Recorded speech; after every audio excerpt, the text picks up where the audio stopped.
It's primary election day in the state of Illinois, March 19th, 2024.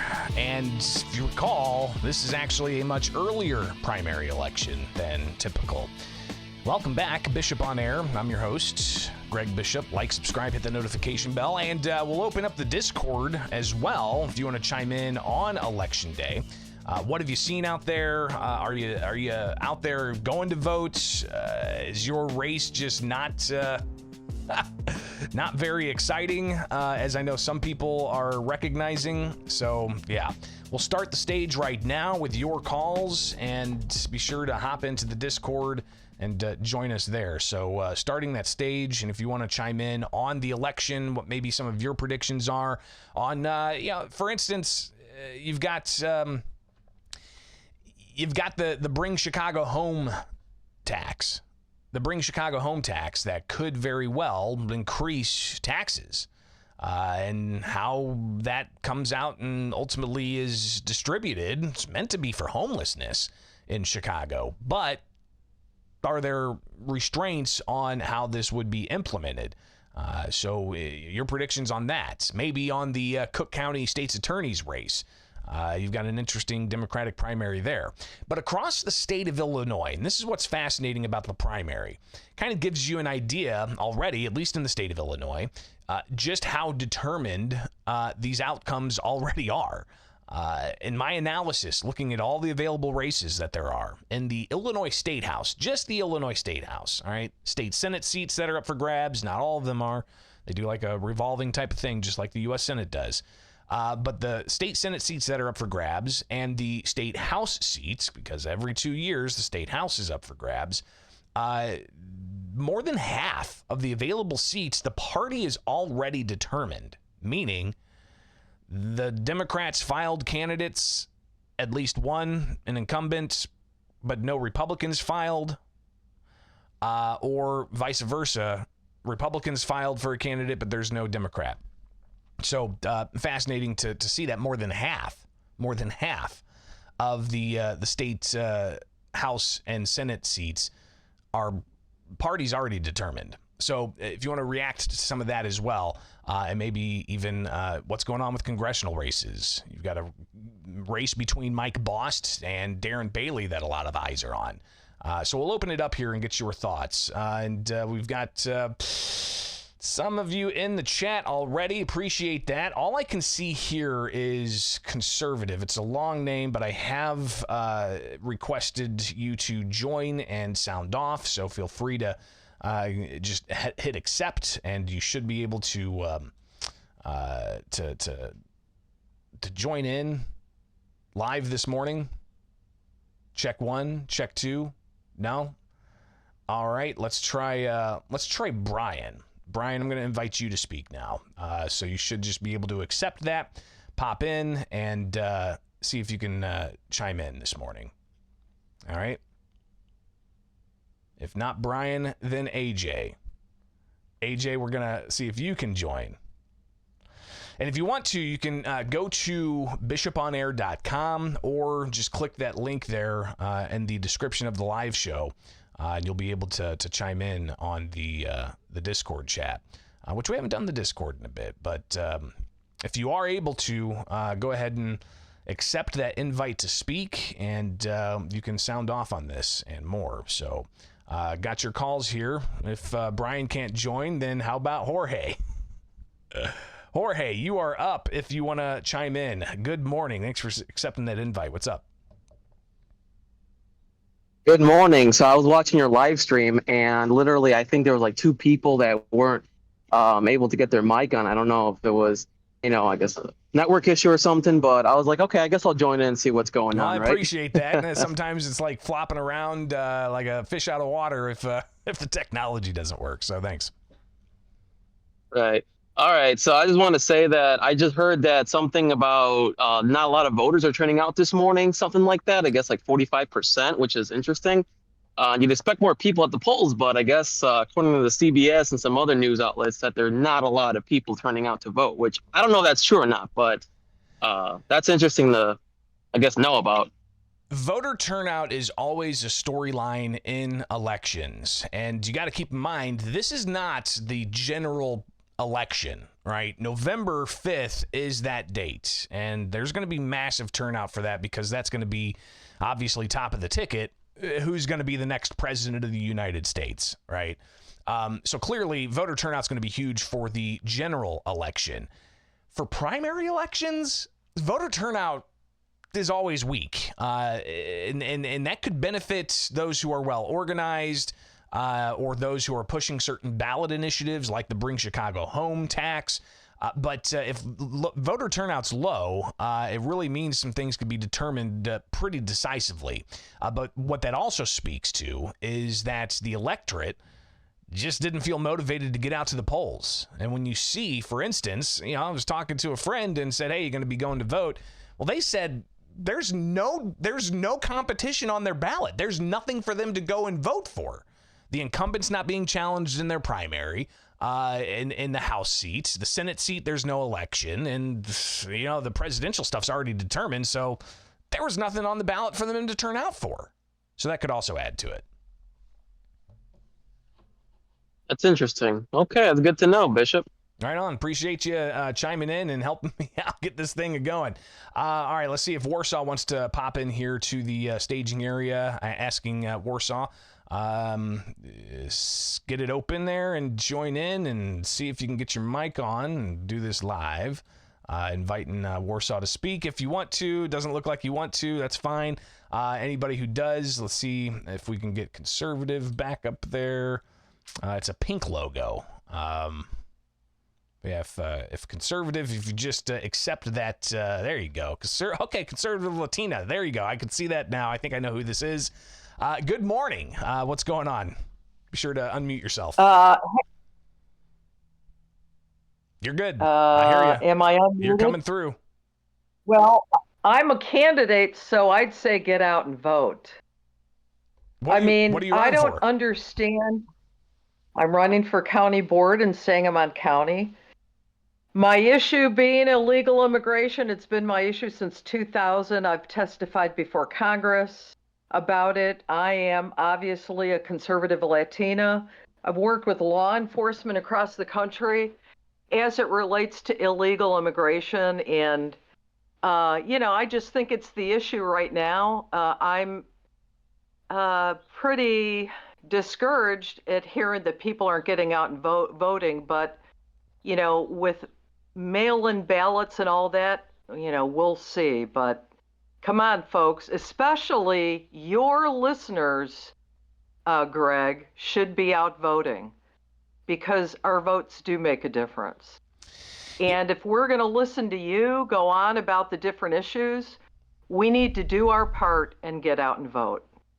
What do you predict turnout to be?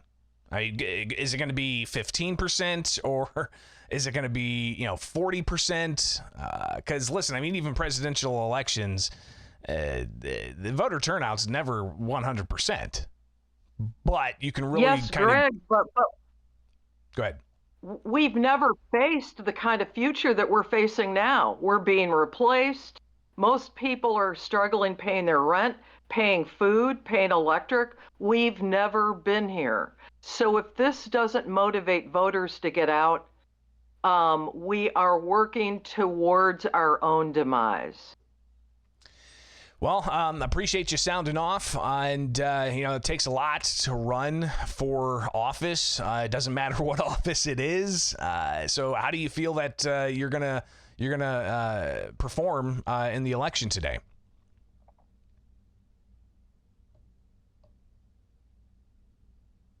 Did I lose you? I think I may have lost her. All right, let's go ahead and pull up Warsaw then. As he was being very polite and ensuring that conservative Latina was able to get in there.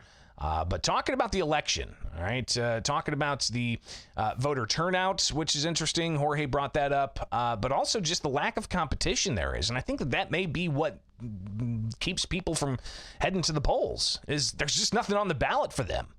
Obviously, it's going to be a different story for the November 5th election, but today's primary day. And in Illinois, too, which I think also turns a lot of voters off, is you have to select and publicly declare when you go to your polling place. You have to tell the election judge, I want a Republican ballot. I want a Democrat ballot. And then they give you the ballot and they mark your name down and then you're on a list. All right, so that's always interesting, being on lists. Warsaw, good morning. Thanks for chiming in here. Anytime, Greg, and good morning. Yeah, I tell you, just thinking this over, it's just disturbing that people aren't really voting and putting their mind to it.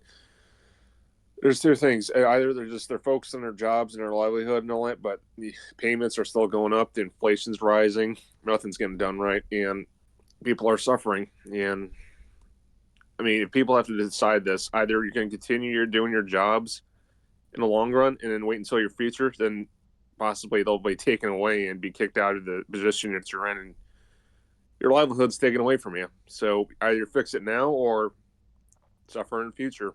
That's their choice. Well, again, this is just the primary, right? All the marbles are up in March. What would be your recommendation to somebody who looked at a sample ballot and just said, there's nothing there for me? My advice, look up each person's reputation, look up what they voted for, and then pick out what your best option is. That's my advice. And just go out and vote. Right on. No, I appreciate that. And again, today is election day, so a lot of different things are going to be popping off all throughout the day. Appreciate you, Warsaw. And Brian, I'm going to give you another chance if you want to speak. He's in the staging room, so all you got to do is just accept that invite to chime in here this morning. And Brian, go right ahead. Just make sure you're unmuted. Good morning. You're breaking up just a little bit. Let's try that again. Yeah, on my ballot, there is no contested races, so you vote for one, and there's only one choice. So why do it? Well, and again, that's just to make sure that person gets on to the November ballot, right? Because then you'll have another opportunity to vote for or against that person. Yeah, well, if they vote for themselves, then they win, right? Right. And there's also this thing called undervotes, and that's when people fill out a ballot, but they leave a certain race empty. And that could also send a message, even though it's just really a message, right? Saying, hey, people didn't want to vote for this person, even if they were the only person on the ballot. Pretty wild stuff. Makes sense. So I haven't missed an election since I was 18, primary or general, so I will be there. Right on. All right. Well, I appreciate that. And obviously, it is primary election day. So you're going to see all kinds of different stories on a variety of things, especially, Cook County is going to be interesting because they have that ballot initiative, which the ballot initiative brings Chicago home. It's there. But the question, a non-binding referendum of saying that the city shouldn't be a sanctuary city, that was kept off the ballot. Chicago alder people said, no, we don't want to ask voters that. We'd rather ask them about increasing taxes. AJ, you are up next. Thanks for chiming in here this morning. Thanks for having me, Greg. So what's on your thoughts? What's on your mind? So I definitely got to agree with what Warsaw and conservative Latino had to say about civic duty and having to go out there to the polls, but there's just something that I feel like is getting overlooked, and I think in a sense that would come down to, let's go back to Trump versus Hillary, or even Trump versus Biden, and popular vote versus the electoral votes, to where in a sense, like, I do understand that the elected officials that we put in to office get the final say into the presidential vote, but also at the same time, if all the American people are voting for a particular candidate, that should go towards the American people, no?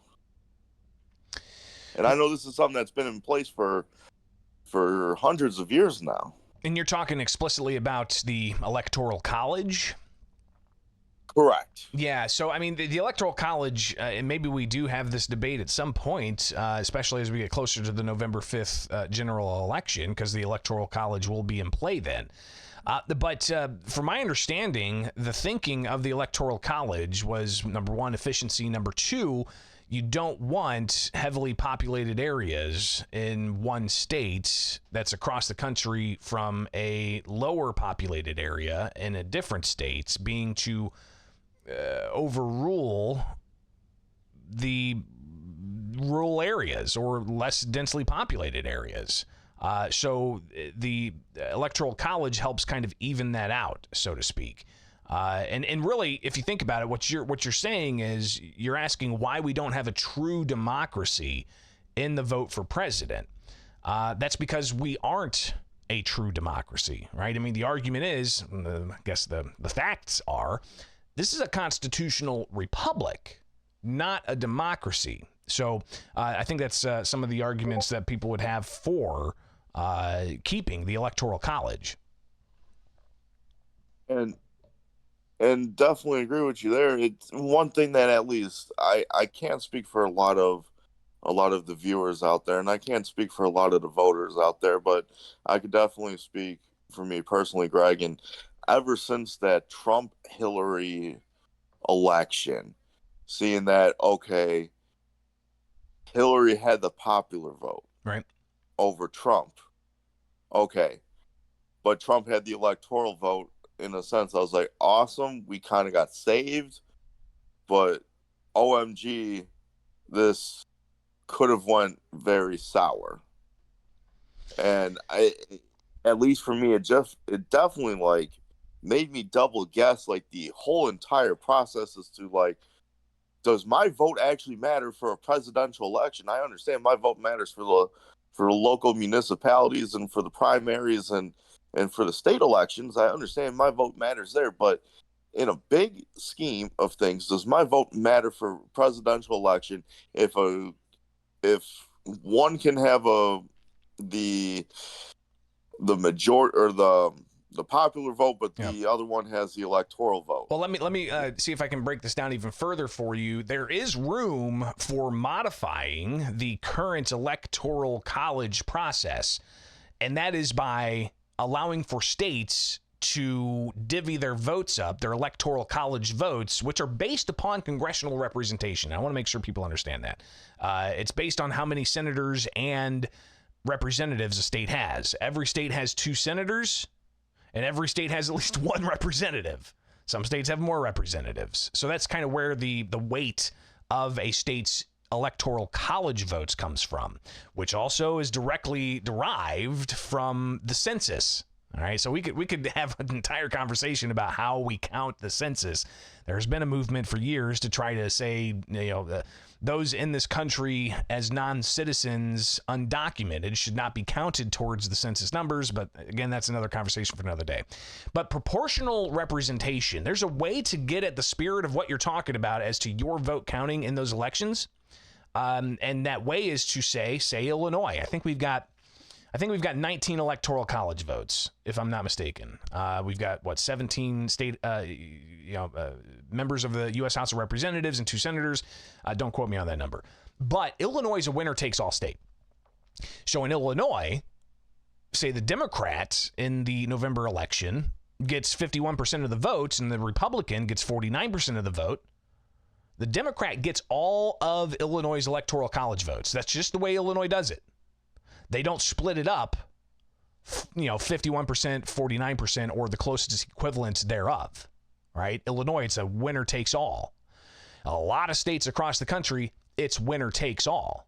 So I think there's a way to address what you're raising here, and as far as the question of, is it really representative, by maybe telling states to, hey, split up your Electoral College votes. Let's have true use of that Electoral College system. Might make election night even more interesting, right? Say Pennsylvania was able to split their votes. A third went to the Republican, 2/3 went to the Democrats. Missouri, 70% went to the Republican, 30% went to the Democrats, and it could even help out some of those third-party candidates like RFK Jr., for instance. He could say, I got 15% of the vote out of Indiana. I should get 15% of Indiana's electoral college votes. But sadly, that's not what we do right now, right? It's winner take all in these states. And it's kind of fascinating that it's been that way for, gosh, I don't even know how long. It'd be worth a deep investigation. And Greg, while I have you on, if you don't mind me asking you another quick question Sure. here, is with this extreme migrant issue that we have going on, we have all these people pouring in from all sorts of different countries, and of course, Governor Pritzker and Mayor Brandon Johnson are totally okay with this for the time being. Now, what is the actual mindset? I know we're giving these people lots of resources. We're giving them housing, we're giving them food, we're handing them money. And I know apparently, or from listening to the show the other day, apparently we're giving them cars to drive when they don't have driver's licenses. But with election season in the midst here, are we allowing them to vote as well? There is an interesting dynamic. I'll just use a word that Chicago Mayor Brandon Johnson uses. In Chicago, non-citizens can vote in school council races, from my understanding. They cannot vote in, other elections. And federal law prohibits non-citizens from voting in federal elections. Now, is there going to be a move all of a sudden to say, hey, non-citizens should be able to vote in state house races? I guess that could possibly come up as an issue. Would it be politically popular? Not sure, but clearly that's a growing concern out there. And the question is how far do you get the camel's nose under the tent, right? Allowing them to vote in local school council races because their kids go to public schools and they need to have a voice there. And, the argument is that they're taxpayers and whatnot and they're stakeholders. But take it to the next logical step. Should they be able to vote in a county sheriff race? Should they be able to vote in a state senate race? Should they be able to vote in a U.S. congressional race? It's an interesting question, AJ, and I appreciate you raising it, and it's definitely something we'll have to watch. Appreciate you taking the time. Let's see, Tenebris, we're going to bring you up really quick here. I just realized, wow, we're going on like 20-plus minutes just with this segment, but I love taking your guys' calls. It was reminiscent of me being on terrestrial radio. So thanks for chiming in. Tenebris, go right ahead. Hey, the more bishop, the better. Appreciate that. I need a bell. Where's my bell? Ding. Couple of quick thoughts. All right. I think I read that 21 of 54 positions that are eligible for today's the election are running uncontested. The gerrymandering is brutal, and there's always low voter. I think Biden, Trump only had like 51% of the eligible population voted. Let me see if I can find some of those voter turnouts. But yeah, more of your thoughts though while I look this up. Well, I hear people talking about whether they should vote. Like one of the other callers, I voted in every election, every primary since I was 18. If you don't like what's out there, do a write-in. I mean, it's not going to count. Write-ins, though, have to be, at least in Illinois, they have to actually go out and file with the county that's in their jurisdiction in order for any write-in votes to count. This is happening right now in the southern Illinois district where Adam Niemerg is an incumbent Republican. He was actually knocked off the ballot by a challenge, questions about why, but regardless, he's running a write-in campaign, and he had to go in and actually file to be a write-in candidate for the votes to count. What's interesting is his Republican challenger, who's also getting a lot of teacher union money, a Republican challenger in the Republican primary, is also a write-in candidate. So there are actually no state representative candidates in Adam Niemerg's district, which was a fascinating storyline this election. But just keep that in mind. I mean, there is I guess a political statement to what some may characterize as, quote, throwing your vote away. But even like I said, undervotes do send a message. Well, and final thoughts. If you don't vote, you can't bitch. But what about all those taxpayers? They're paying taxes. Got to vote. You got to vote. Yeah.